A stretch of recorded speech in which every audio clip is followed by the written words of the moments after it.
RGB 99.2. Bonsoir ou rebonsoir si vous avez suivi le journal d'information locale. Bienvenue à tous pour ce numéro du mois de mai de La Ville en Marche, le magazine de RGB entièrement dédié à la ville de Cergy. Ce mois-ci, nous nous intéresserons à l'arrivée du Quai Branly à Cergy pour les ateliers nomades. Enfin, nous recevrons Jacques Pottrat. Ce Cergysois de 87 ans était résistant pendant la guerre de 39-45. Il nous racontera cette tranche de vie. Je vous rappelle que votre émission est filmée par l'équipe de sergyvie.fr, site internet d'actualité locale. Vous pourrez donc retrouver le podcast vidéo sur le site de la radio dont je vous remémore l'adresse, radio-rgb.net. Mais pour commencer cette émission, les infos pratiques. Des comptes sincères et fiables entre 2005 et 2010 à Cergy, c'est ce que révèle un rapport de la Chambre régionale des comptes. Il s'agit d'une véritable satisfaction pour le maire de la ville-préfecture. L'investissement de la commune est de 12 millions d'euros par an et la dette s'élève à environ 450 euros par habitant. Un chiffre honorable quand on sait qu'une ville de même strate affiche une dette de 1200 euros par habitant, souligne Jean-Paul Jandon. L'opposition conduite par Thierry Sibieux ne manque pas d'analyser ces chiffres. Il explique que si la dette est faible, c'est parce que notre agglomération est plus ancienne et porte plus d'investissements. Fin de citation. Le maire de Cergy, Jean-Paul Jandon, recevra le 25 mai les nouveaux habitants à l'hôtel de ville. Cette rencontre se veut conviviale et permet aux citoyens d'échanger avec leurs élus sur l'évolution de la ville. Et parmi les évolutions, un accord a été trouvé pour le réaménagement du parc Saint-Christophe à Cergy. Un soulagement pour Jean-Paul Jandon. Finalement, la société SPI garde son siège sur les terres de Rossic, propriétaire du parc. Ce maintien est une très bonne nouvelle pour l'emploi et l'économie de notre agglomération, estime l'édile. Vendredi 10 mai, Jean-Paul Jandon, Moussa Diarra, adjoint au maire délégué à l'égalité et au culte, et les associations comme Carrefour du Soleil, Cergy Caraïbes ou encore votre radio locale RGB commémoreront dans le parc François Mitterrand l'abolition de l'esclavage. À partir de samedi, le musée du Quai Branly se projette hors les murs et plus précisément à Cergy-Pontoise. Pour nous en parler, nous avons rencontré Frédéric Casadebé qui travaille sur le projet. L'idée en fait était de venir à la rencontre de nouveaux publics qui ne connaissent pas forcément le musée pour présenter ce qu'est un musée aujourd'hui, toute la variété, toute la palette des activités d'un musée et pour expliquer que c'est quelque chose de festif, quelque chose de familial, quelque chose d'accessible. C'est de la beauté, c'est de la rencontre avec les œuvres, mais c'est aussi beaucoup de simplicité, beaucoup de facilité. Et pas forcément l'image un peu distanciée ou impressionnante que peut avoir l'institution culturelle. Donc notre idée, c'est de rappeler ce message très simple, le musée, c'est pour tout le monde. Et on vient vous le démontrer ici à Cergy-Pontoise du 4 mai au 2 juin. Alors c'est peut-être un peu facile pour le Quai Branly qui est un musée un peu particulier, il faut le rappeler, c'est pas un musée avec juste des tables d'art comme on a l'habitude de voir. C'est un musée un peu particulier en effet, il a 7 ans maintenant, il a été inauguré en juin 2006. C'est un musée qui est consacré non pas aux arts premiers comme on le dit souvent, mais en fait à tous les arts et à toutes les civilisations non occidentales, à l'Asie, à l'Afrique, à l'Océanie, aux Amériques. Et c'est toute cette richesse qui est présentée au musée avec des éléments parfois anciens mais aussi des éléments très contemporains. La première œuvre originale du musée qu'on va présenter par exemple dès le lancement de l'opération, le samedi 4 mai, ce sont des toiles aborigènes contemporaines qui ont été peintes par des artistes vivants. C'est facile à déplacer ? C'est toute une logistique, mais ça c'est un peu les coulisses, c'est notre affaire, on s'en est arrangé, c'est pas forcément très simple, mais ce qui comptait pour nous c'était de pouvoir amener des œuvres originales, de les présenter au public cergy-pontain et de les présenter avec les meilleurs spécialistes. Ce sont des conservateurs qui connaissent le mieux ces œuvres, qui vont venir volontairement présenter les œuvres, ils ont tous été volontaires pour cette expérience et pour transmettre un peu leur passion de comprendre et leur passion de faire comprendre les œuvres sur lesquelles ils travaillent toute l'année au musée. Alors les ateliers nomades, c'est pas que des œuvres à voir comme dans un musée où elles sont posées, on regarde et puis on s'en va, c'est autre chose. Qu'est-ce que vous prévoyez ? C'est une palette d'activités effectivement, donc il y aura des œuvres originales qui seront présentées par les conservateurs, il y aura des acteurs des musées qui vont présenter leur métier, c'est quoi la restauration préventive, c'est quoi la conservation. On découvrira par exemple que la nuit dans certains hôpitaux parisiens, une fois que les malades sont endormis dans leur chambre, nous amenons nos œuvres dans les scanners 3D pour travailler en détail, savoir ce qu'il y a derrière des statues par exemple africaines, qu'est-ce qui se loge à l'intérieur d'elles et travailler sur ces questions. Il y a un atelier qui est prévu justement peut-être avec l'hôpital de Pontoise pour voir comment ça se passe derrière. Alors pas d'atelier prévu à l'hôpital de Pontoise aujourd'hui parce qu'il y a des process de sécurité importants, donc ça s'est organisé avec des hôpitaux à Paris, mais pour continuer de répondre à votre question au-delà de la présentation des œuvres elles-mêmes, il y aura des ateliers pour les familles qui seront organisés tous les mercredis et tous les samedis à l'hôtel d'agglomération, pour lesquels on peut pré-réserver d'ailleurs. Tous les détails sont dans la brochure qui circule dans l'agglomération. Il y aura des activités participatives, il y aura un jardin planétaire qui sera installé sur le parvis de la gare pour faire vivre l'idée du jardin planétaire de Gilles Clément, le fondateur du jardin du musée du Quai Branly, avec le collectif Coloco. Vous nous expliquer ce que c'est, jardin planétaire? Le jardin planétaire, c'est l'idée en fait de présenter la variété des essences qui existent sur les 4 continents et de les rassembler dans un jardin éphémère qui sera donc présenté pendant tout le mois sur le parvis de la gare, et auquel le public cergy-pontain pourra prêter son concours. Donc il y aura aussi des œuvres collectives qui seront organisées avec Julien Malan notamment, des rendez-vous sur les pratiques amateurs qui seront également proposés au public de Cergy-Pontoise, et tout commence par une grande fête le samedi 4 mai. Après la première présentation des œuvres qui aura lieu donc l'après-midi ici à l'hôtel d'agglomération, après les ateliers pour les enfants, le soir à partir de 18h, une grande fête à la salle Visage du Monde, la nouvelle salle qui a été inaugurée il y a quelques mois à Cergy-le-Haut, avec à la fois la rencontre avec le président du musée, Dominique Lefebvre, le président de la communauté d'agglomération, et puis un moment très festif avec il y aura alors je vais pas peut-être révéler toutes les surprises, mais il y aura Féfé notamment qui vient pour un concert. Il y aura des DJ qui présenteront un set à la fin de la soirée. Il y aura aussi un flash mob autour du haka qui sera organisé sur le parvis de Visage du Monde. Il y aura aussi des rencontres, des ateliers autour de l'origami.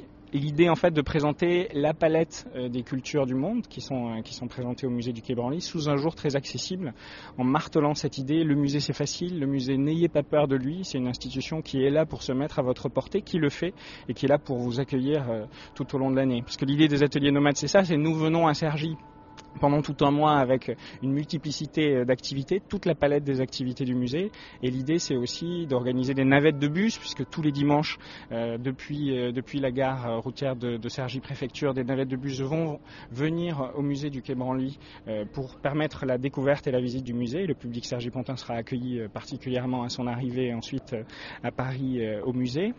Et puis une offre tarifaire particulière qui est distribuée dans l'ensemble de l'agglomération pour profiter de conditions privilégiées pour découvrir le musée. Là, sur le mois de mai, tout va être gratuit sur Cergy-Pontoise. Toutes les activités sont gratuites et il est possible donc de pré-réserver. Je vous invite vraiment à le faire vite, parce que de ce que je comprends, avant même que le programme ait été diffusé, ça commençait déjà à être très fortement réservé. Et combien ça coûte au musée, cette opération? Alors c'est une activité on va dire qui a mobilisé à la fois des moyens, du temps. C'est plutôt ça qui a été un élément important. C'est pas forcément des chiffres qu'on rend publics, c'est pas dans nos habitudes forcément de le faire, mais c'est un investissement important à la fois pour le musée, pour la communauté d'agglomération, qui a été soutenu par des mécènes également, qui ont travaillé sur cette opération, la Caisse des dépôts et consignations, la Fondation Areva, le Formidable Jeunesse, plusieurs mécènes qui ont aimé cette idée du lien particulier entre un territoire et un musée. En tout cas, ce que je peux vous dire, c'est beaucoup d'engagement, beaucoup d'enthousiasme et beaucoup d'énergie de toutes les équipes ici à Cergy et au musée pour faire vivre cette idée dont on espère voir dans quelques jours le résultat. Pour finir, s'il y a un seul atelier qu'il ne faut absolument pas rater, pour vous, ça serait lequel? Tous. Une réponse autre? Non, c'est difficile, je trouve, parce que ce qu'on a essayé je pense qu'il y en a pour tous les goûts. Donc en fait, ce que j'invite vraiment le public à faire, c'est de se plonger dans la brochure qui est diffusée dans l'ensemble de l'agglomération, de voir ce qui lui parle le plus. Pour nous, ce sera un point d'entrée dans la vie du musée, dans sa variété. Je pense bien sûr qu'il faut des œuvres originales. C'est la première fois qu'elles seront présentées à Cergy. Je pense qu'il ne faut pas hésiter à venir les découvrir, notamment des samedis à 14h à l'hôtel d'Agglo. Mais après, pour les familles, il y aura les ateliers pour les familles, et puis on va tourner aussi, il y aura des activités dans les médiathèques, on sera présent sur les marchés. On a aimé produire toutes ces activités à Cergy-Pontoise, donc je suis tenté de dire qu'elles sont toutes intéressantes. Chacun trouvera après ce qui lui parle le plus pour découvrir le musée. On a voulu donner le maximum de pistes d'entrée dans le musée. Samedi promet d'être une soirée festive marquée notamment par la présence du chanteur Féfé. Les ateliers nomades se dérouleront jusqu'au 2 juin dans différents lieux de la ville et de l'agglomération cergy-pontaine. La compagnie autrichienne Willy Dorner fait escale à Visage du Monde à Cergy pour recruter des danseurs, des sportifs et des circassiens. Les personnes retenues participeront au spectacle Bodies in Urban Spaces. Il s'agit d'un parcours chorégraphique et architectural pour un groupe de performeurs qui arpentent la ville, bâtissent des pyramides humaines et urbaines, fusionnent avec l'environnement citadin pour changer les perceptions. Les auditions se feront le 28 mai. La guinguette itinérante revient dans les vergers de Cergy Village du 15 mai au 2 juin. L'association Mangeurs d'Ogres promet un programme éclectique et intergénérationnel avec des concerts, du stand-up et des balles en tout genre. Et le dimanche 19 mai, ne manquez pas le Water Run. La base ouvre le temps d'une journée une trentaine d'activités gratuites pour le public. Un bon moyen de découvrir la base tout en s'amusant. Les accueils de loisirs organisent une journée portes ouvertes samedi 25 mai. L'idée est de permettre aux parents et aux enfants de découvrir les offres de l'été pour les 3-12 ans. Cette année, la ville propose 4 stages et 5 mini-séjours et il y en aura pour tous les goûts, sportifs, artistiques et même scientifiques. Le mois dernier, Jean-Paul Jandon et Malika Yebdri, respectivement maire et première adjointe à Cergy, ont récompensé les sportifs cergysois vainqueurs lors des derniers championnats de France dans leur catégorie. Une très bonne saison car nous comptons 19 médailles d'or, 11 d'argent et 8 de bronze dans des disciplines aussi variées que de l'athlétisme ou des arts martiaux vietnamiens. Le 8 mai approche, date historique dans l'histoire de France car elle marque la fin de la guerre de 39-45. Pour l'occasion, nous avons rencontré Jacques Potrat, un Cergysois de 87 ans qui a fait la résistance. Il nous raconte son histoire. En 1937, je suis parti au collège municipal de Pontoise en secondaire, en 6e. Collège qui porte maintenant le nom de Jean-Claude Chabannes. Il va falloir expliquer qui c'est Jean-Claude Chabannes. Voilà. Alors, Jean-Claude Chabannes est donc un des premiers résistants de Pontoise. Son père était officier à la caserne de Pontoise et il était scolarisé au collège Saint-Martin avec son frère jusqu'en 1939. En 1939, la déclaration de guerre, son père a enlevé les 2 enfants qui se trouvaient à Saint-Martin et les a placés au collège municipal. En septembre 1939, j'ai donc connu Jean-Claude Chabannes. Avec lui, au moment de l'invasion des Allemands en 1940,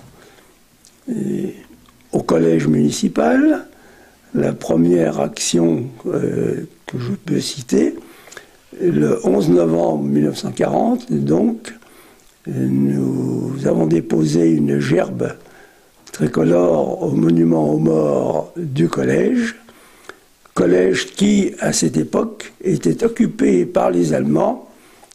Sur les instructions du principal Godard de l'époque, il a fait comprendre à l'équipe, à Chabannes tout au moins, puisqu'il était le meneur, qu'il y aurait des problèmes dans le collège. Il a donc demandé qu'on récupère cette gerbe, que nous avons été déposés au monument du général Leclerc qui se trouve dans l'axe de la rue de la Gare. Vous aviez quel âge à l'époque ? Eh bien, si vous faites le compte, ça fait tout simplement, le 11 novembre 1940, 15 ans. Donc très jeune. Voilà. Donc là, jusqu'en 1944, où je reste au collège, jusqu'à ma deuxième partie de bac, en maths. Mais entre-temps, aux vacances scolaires de Noël, mon père étant originaire de Lyon, me demande d'aller tenir compagnie à ma grand-mère qui habitait dans la Puisaye, parce qu'elle était bien malade. Et c'est à ce moment-là que je fais connaissance avec le maquis qui se trouve sur place, le maquis Dédé. Ils étaient au courant, vos parents, de vos actes de résistance? Mes parents étaient surtout au courant que mon père, étant un ancien combattant de 14-18, n'avait pas admis la capitulation du maréchal Pétain, et que je faisais partie également dans la lignée de ça, et que régulièrement, revenant du collège, me déplaçant, etc., je me baladais avec des tracts, un petit peu de tout. Mon père surveillait mes allées et venues quand je rentrais, parce que j'allais au collège en vélo, et surveillait, parce que lui, il travaillait à Saint-Ouen-l'Aumône, et me disait, attention, ce soir, tu ne reviens pas par le chemin normal, mais tu fais le détour par Saint-Ouen-l'Aumône et Ragny pour revenir à la maison, parce que tu vas te faire coincer quelque part. C'était une histoire de famille, en fait, la résistance. Voilà, là, ça se passait encore en famille, à ce niveau-là.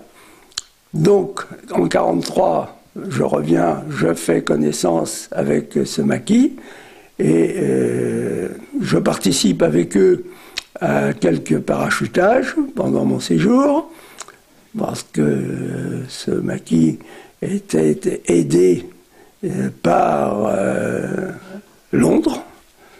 C'était un maquis, effectivement, qui était sous l'autorité du général de Gaulle.